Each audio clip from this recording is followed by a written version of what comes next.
McBride. I'm a communications and political strategist. I live in Virginia, so I'm very involved in Virginia politics.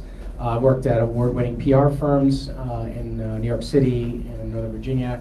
I worked for other organizations like the International Association of Firefighters, which represents the United States and Canada, firefighters that are part of the union. I did that after 9/11 when Homeland Security was one of our top issues. I've created communities like Network for Progress, which reached out to young professionals during the Obama years. I've done Blue Victory War Room briefings starting during COVID to be able to engage Democrats virtually. And I'm a member of Northern Virginia for Biden, the Virginia Grassroots Coalition, and Fairfax County Democratic Committee.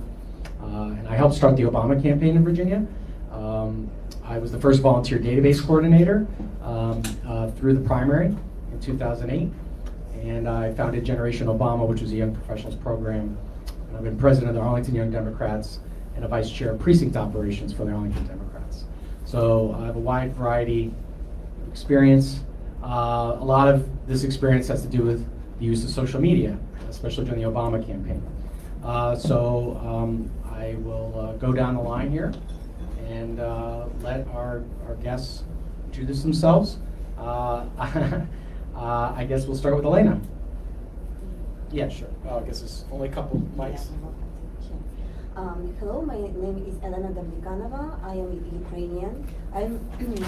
I'm an academic, but not the one who lives in her own world, because for the last 15 years I have been working for international organizations in Ukraine. It was National Democratic Institute, and after that German Foundation, Friedrich Hebert Foundation.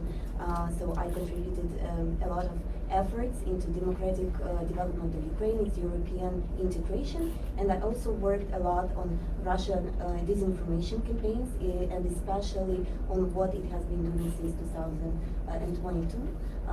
I published several books, one of which is devoted to strategic communications, and another on the image of Ukraine in media, which presented like 3 different images of the same country: Western, Russian, and Ukrainian media. My name is Leif Larson. I think I introduced myself earlier.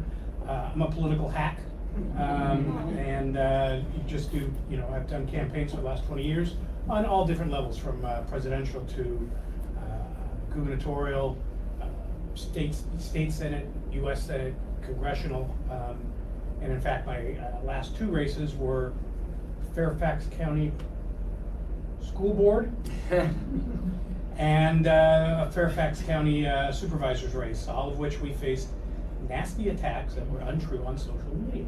So we'll talk about that and see where that goes. The only other thing I would say is, don't trust. I'm a first-generation American whose family came from Canada. Never trust Canadians. They play with 12 people on the football field. Okay. Hello, everyone. My name is Anastasiia Magonova. I am the owner of Magonova and Partners agency. We are an official contractor of USAID in Ukraine and specialize in government relations and public relations. I was an advisor to the chairman of the State Property Fund of Ukraine. I was an advisor to the head of Economic Security Bureau of Ukraine, and now I work with the Yermak Makfol group and specialize on spreading the information about the sanctions. Okay, well, I think we've talked a lot about the threats of social media.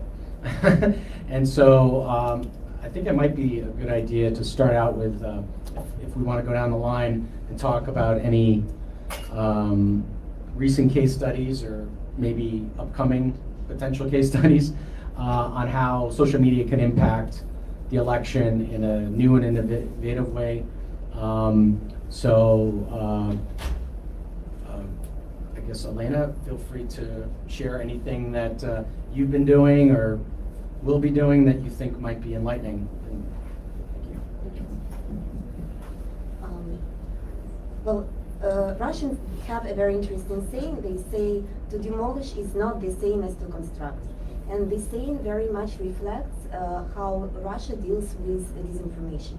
Because Russia doesn't go after certain politicians or doesn't go after certain elections in a certain country because it wants to promote its geopolitical goals. But it wants to undermine the idea of democratic election, the idea of democratic institutions. So these disinformation campaigns, they are not even connected to only one election, even though that it is also true, but they are spread in time. And this threat doesn't have to be taken lightly, because Russia invests more than $1 billion annually into its propaganda machine, and you know very well how its troll farm works. How Russian propaganda TV channels like Sputnik and Russia Today provide fake news for distribution in social media, and how unfortunately all this information destabilizes societies and antagonizes societies and bring in all these agendas that make people really angry. And it's really hard to currently say whether Russia is very successful in every its attempt. But if we look into what is going on, for example, in Europe, the alternative for Germany, the political party which was created in 2013, has become very, very popular very quickly, and it is the first right-wing party that has become a member of the German parliament since the end of the Second World War. If we look at the elections in France, Marine Le Pen, a very populistic and also right-wing politician, she finished second. And I mean, this is not such a bad result. And if we look at how exactly Russia is working on achieving its goals, I mean, it goes as far as it just can, especially when it comes to creating a totally alternative realities. One of my personal favorite fake news that Russia was using in relation to Ukraine is that Ukrainian government promised soldiers who are fighting in the west of Ukraine 2 slaves each.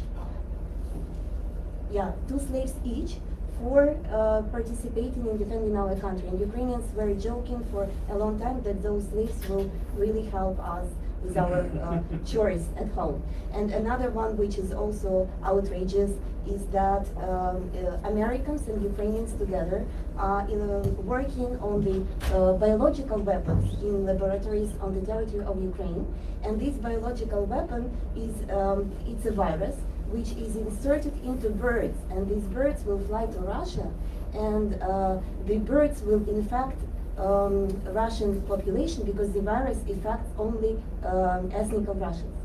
So to me personally, the very fact that some people buy these stories and I live with them on one planet, I mean, this is scary, honestly.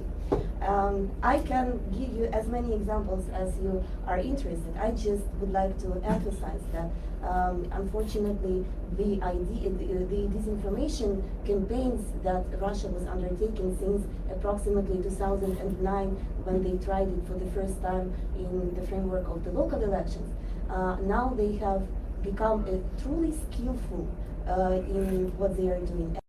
Both America, who witnessed attempts of Russian influence onto elections, I mean, you have all read reports that were presented by Mueller, right? Then, like they do it also in Europe, and I'm very happy that currently governments realize how threatening that is for democratic order and start taking certain actions. If that scares you about the birds, you should check up on Pizzagate here. Yeah, People bought into that. We actually have one more person, Malka, Bondar, who is actually on Zoom. I kind of couldn't really see in the fine print that she was one of the people on there. So go ahead, introduce yourself, and feel free to share a little bit of insight on social media. Hi everyone, my name is Malka Bondar. Originally from Ukraine, I relocated to the United States about a year ago. I'm a professional professional with the expertise in the reputational management and public relations. So my main job used to be the restoring reputations of public figures who happen to be involved in public scandals, especially in social media. So that's my main tool. I'm very practical about it.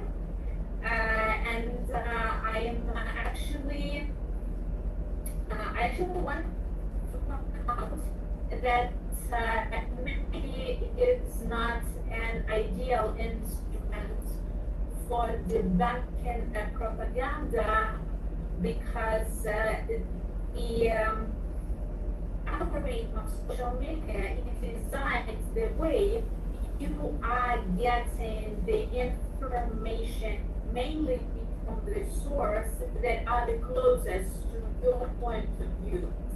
So your chances of getting any information from the source from the different part of the divided world is like really limited. So let's say you are pro-Israel, you are getting the information in your social media mainly from indirect sources. If you are pro-Russia or pro-Ukrainian, it means that most of the information that you will get in social media will be like also from other users, other sources sharing the same position. So like that is why it makes the whole picture even more polarizing. But the fact is that using social media tools, what you can do, you can get the perfect combination of three. It's the winning combo of message, money, and move. As you already know, the social media of incredible success crowdfunding actions, and also my Ukrainian colleagues certainly remember that Ukraine in a very short time went through two revolutions, and both of them were actually the first point was the call of action in social media. So it was proof that the instrument of call of action in social media is incredibly powerful. You can do there a lot, and you do, and it is totally possible.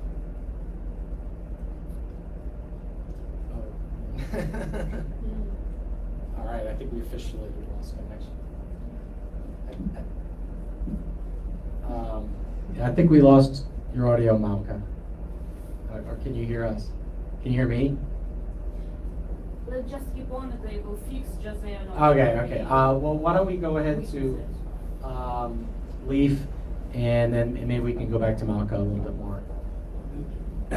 Positive spin on social media is what you want. Well, I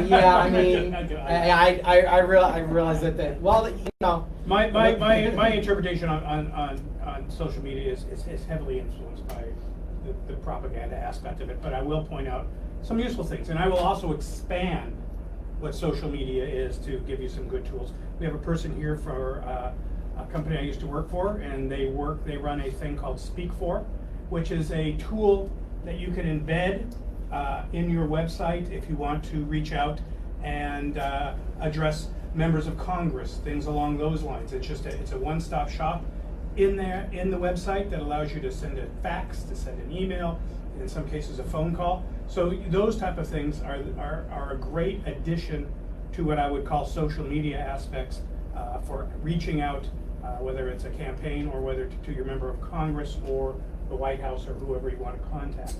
I'll also point out a good thing about social media, which was made it the golden child of political tools was the quick turnaround that you can change message on. Usually if you do a TV buy, you buy it for, let's say, 1,000 points, which would go for in California. Let's say Los Angeles is going to cost you about $10 to $15 million. Most stations need 48 hours to stop a spot and start a new spot. And you also need that 1,000 points of media behind a spot to get the penetration you need. So what social media allows us to do is to take an ongoing situation that pops up. If it's a local campaign, there was a crisis in the media budget or the budget of the local board of supervisors, and you want to address that. You can make that change right away. You can have new ads up, make that change, and have that out immediately, which is a great tool if you're trying to reach out and take advantage of something that happened, either positive or negative. The other thing is when we do a TV ad or you do a piece of mail, you can take that TV or piece of mail, show it to a group of people or around the office or what have you, or if it's TV, you can do what we call a focus group, which costs a lot of money. But you take it, and if you're spending $10 to $15 million, it might be worth another $300,000 to get this focus group going. But you take it, you run the ad, you produce it, and you say, here you go, what do you think of it? It stinks, well, back to the drawing board. If you're doing social media, you can do what we call A/B testing, which means I put up a message on answering against, if you're a Republican, you're answering against an attack on abortion, and you answer it in one or two ways, depending on what your polling information said would be the best aspect of that. You can take a look, and within 2 or 3 days, you can have enough data back on those ads that tell you ad B is working better than ad A, so I drop ad A, put all the rest of the money behind ad B, and I run with ad B. And it's not only on messaging, there's a lot of information out there on colors that work better with women, colors that work better with men, colors that emphasize a financial or an issue, one that emphasizes more of a social issue. So knowing these, there's all these different aspects out there, it's always a great tool to have this type of advertising platform that allows you to use these particular things to address a particular demographic. Plus, it's a lot cheaper than running TV ads in Los Angeles. So, I think that's the main thing I would say is the good focus on it. Unfortunately, today, you also need to push back against the propaganda aspect. Ads that run, you're trying to push an ad on lower taxes, and there is a group out there saying, forget about lower taxes. There's a pizza parlor in downtown Washington, D.C. that is running a pedophile ring, and they're also eating the babies. And it's all visited by Democrats. So there's that crap that's out there, and I think the only way to address that is to educate the people who are using these tools, us in the room, and we have a responsibility to do that, to tell people, read something, don't take it literally. My favorite meme is one of Abraham Lincoln on the internet, where he says, never trust everything you read on the internet. Abraham Lincoln, 1890. I mean, there's that type of stuff. We need to be more critical on what we digest, whether it's on social media, newspapers, TV, what have you. But it's a great tool, inexpensive. I think it levels the playing field a lot of times, and no one's going to leave it.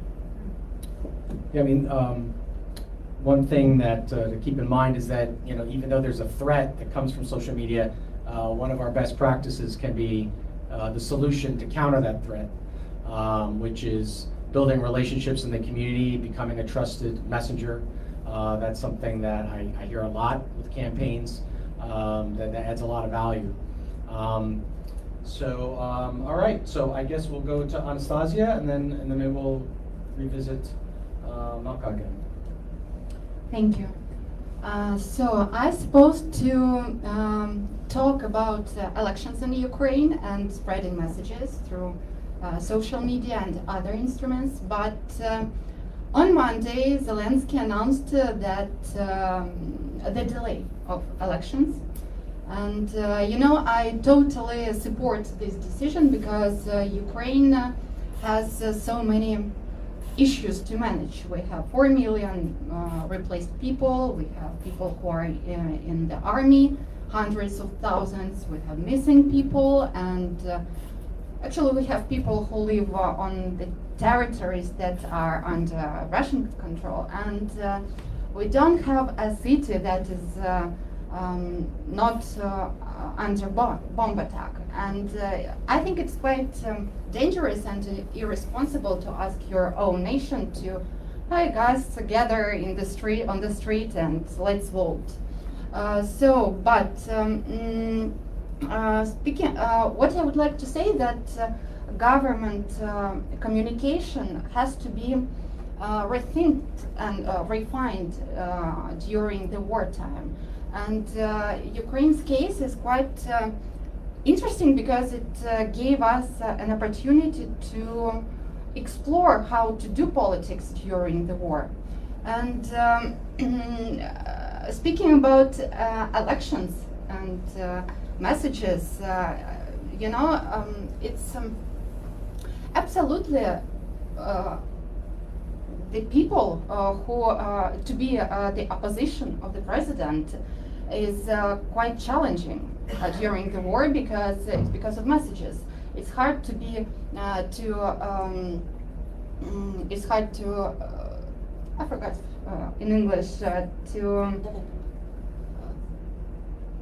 it's hard to say that president does something wrong without appear unpatriotic or without being without appear patriotic. And so this is and moreover, all these negative messages they are not only for Ukrainians, they are also can be used, as you said, used by Russian propaganda, and not only on the Russian market. They can be spread all over the world and influence the war.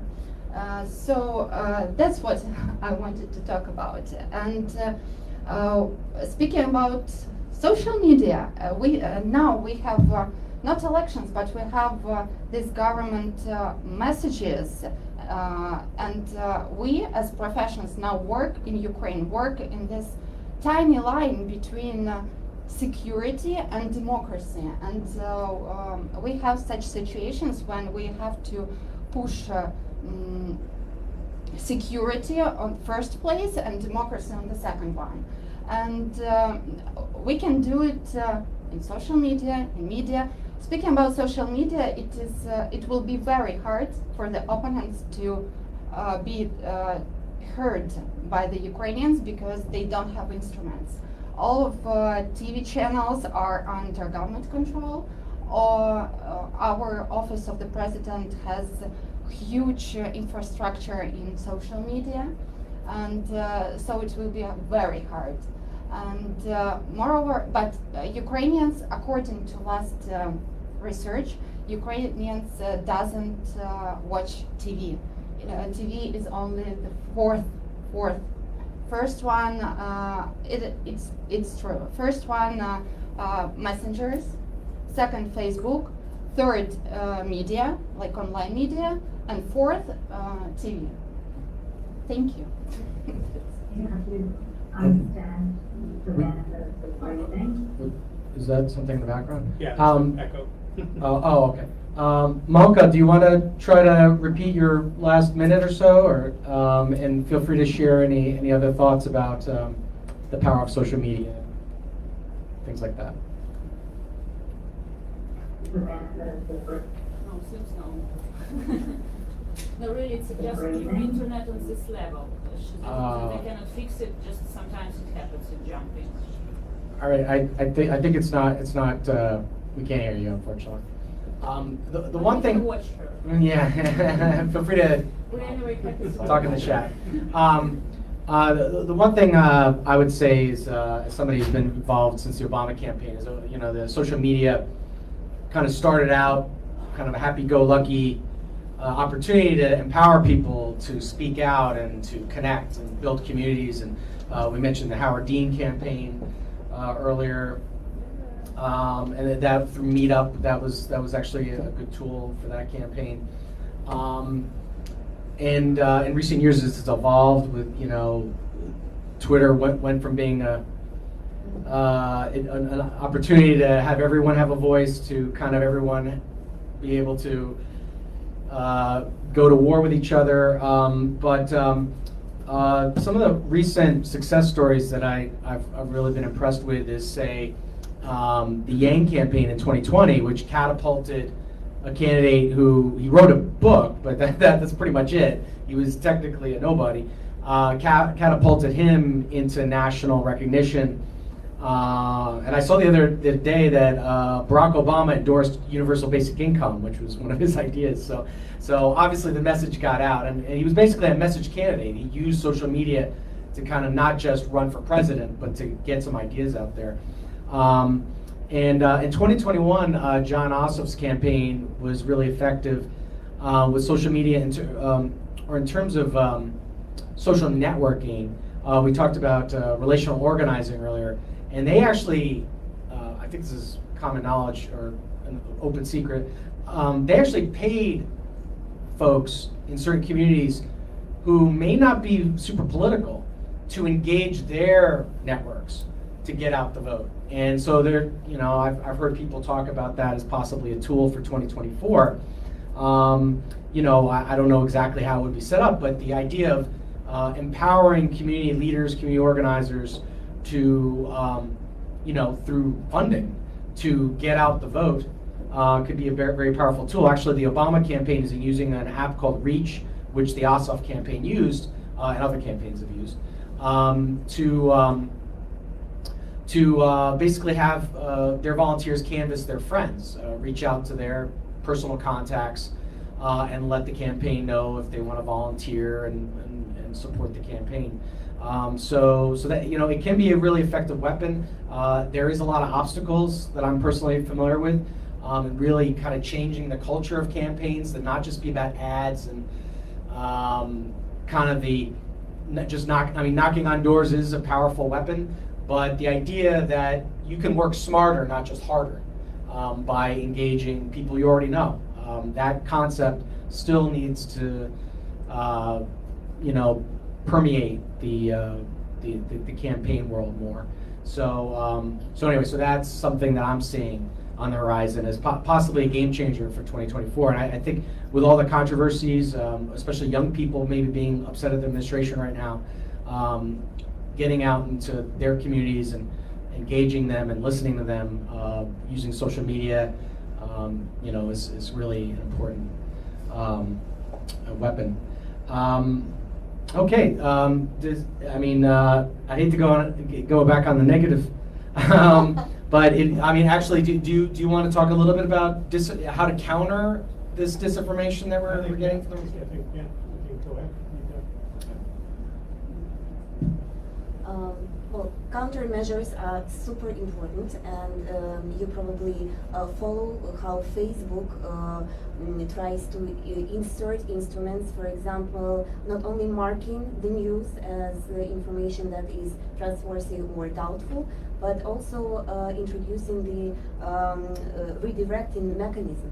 So when a person is looking for example, ISIS information about ISIS, this person will be also introduced to anti-ISIS pieces of information. So if a person is looking for some Russian propaganda, then this person will be introduced to narratives that will debunk those messages that this person is exposed to. And I think this is super important.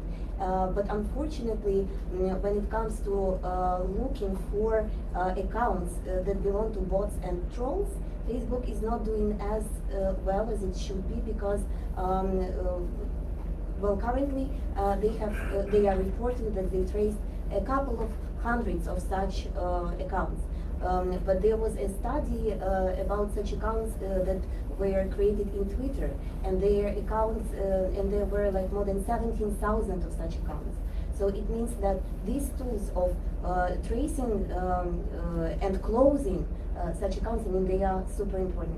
And it is very unfortunate that when Twitter, which was a very nice platform, as you said, is now turning into something else. And Elon Musk, as you know, eliminated all the moderation procedures, and unfortunately these steps allowed Twitter to become the biggest platform for fake news distribution. And also it allowed to distribute like super radical messages, like elimination of Ukraine is a good thing, like it can be allowed and so on and so forth. So I think that we all should really work together, and EU is now working with big tech to introduce very clear rules of how to manage this counteraction to disinformation. Anybody else? I think we agree. have a few minutes I left. agree with everything you said, except everything you said does not sit well with my people, which are conservative Republicans. Everything you said smacks of the word deep state. Oh, you want to make sure my messages are monitored by Facebook. You want regulations back on Twitter. Why? Because you want to keep me from getting the real information? What's going on there? So I think, there's ways of doing this. And my idea is this. And the thing is, the Russians, the Chinese, the Iranians, all these players are watching what happens here with Facebook. And they're changing their tactics like a good military operation.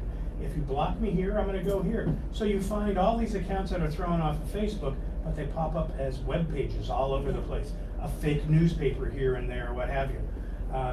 And so I think, it's the paper I wrote was, social media is a knife. Is it a good thing, or is it a knife being held to our throat? Are we selling the Russians the rope that they will use to hang us with? Because it's not, like you said, it's not to get a particular person elected, it's to drive the division. It's to drive the anger that is out there. Now, TV has done it in the past, radio. I've seen some really nasty pieces of mail. I created some of them. So, that drive home a message of this person is bad, not good. It's a bad man, bad woman, don't trust them. Social media goes even further and says these people want to kill you. These people want to destroy your lives. They want to ruin, they want to enslave your family. And those are things that give rise to anger. And it's not just the social media. The social media and the anger that has driven voters is now being propagated by angry politicians.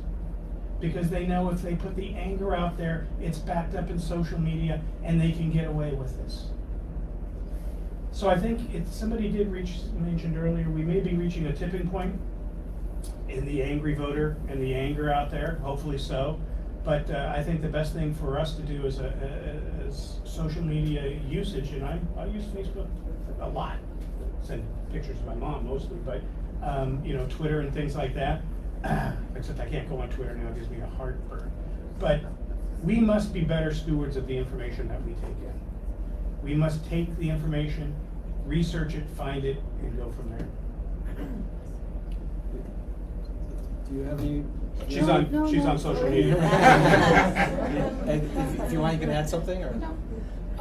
The one thing I'll say, kind of also put a kind of a bright, maybe finish to the story is, we talked about Obama's campaign, but one thing I have found is that Obama became famous because he gave a speech with a unifying message. He talked about how we're all kind of one, we're all one as Americans, or united as Americans. And yesterday, a member of Congress, Abigail Spanberger, was a big supporter of national security issues, a former CIA officer. She announced that she was running for governor, and today I see a flurry of endorsements coming in, and I think her approach to politics really echoes Obama, where she's really trying to position herself as a bridge builder. She's a member of the Problem Solvers Caucus. She's like the vice chair. And she really doesn't have too many negative things to say about folks. She's really a coalition builder. And a lot of people are flocking to her support for governor in 2025 as of today. So I think that, yes, in the short term, like right before an election, it's, hitting each other hard, might get a few points here or there. But if in the big picture, in the long game, if you want to be the next Barack Obama or somebody who really can bring people together and build large coalitions of voters, people like Abigail Spanberger, who might not get on TV as much. Well, she actually does get on TV quite a bit, but who might not be the hip names on social media. Those folks can be, in the end, the most successful. So I think that, and she actually is very good on social media in educating her her followers on how to get in touch with her, what she's doing in Washington, things like that. So there's still value in being, using social media for good rather than evil. So That gets into another thing of the use of taxpayer-funded money to spread that message through social media, because she did it from her congressional office. But I'm sure you and I will see each other. I'm Jason Miori, so we'll see each other probably on the other side of you. Oh, okay. Well, all right. Well, I'm not going to comment on that today, but Quickly reflect on the deep state and. sure. Yeah, you get one rebuttal, right? Yeah. No, it is actually a very important issue how to sell it. And there is one Russian joke, very short one. So there is this family who invites guests over for dinner, and when guests leave, the family cannot find one silver spoon. And they are looking around, and then they call those guests, and they say, like, you probably stole our silver spoon. And they said, like, no, definitely we haven't. So the time passes, and this family cleans up the house, and they, by accident, find this silver spoon because it fell down behind the sofa. So what they do, they call those guests, and they say, you know what, we found the silver spoon, but for your information, the bitter impression about you remains. So this is about the disinformation if it is not being tackled. All those messages, all this, tons of information, it remains on the subconscious level. It remains, in our environment that we live in, and it does influence our everyday life and our choices and our elections. All right. Well, I guess. Who's our internet person? Yeah, Malka. Let's try, it's the last Alright. attempt. Last attempt, All let's right, try. Malka, would you like to say goodbye and we can give it one more shot? No. All right. She concedes. Okay. All right. Well, thank you very much, everybody.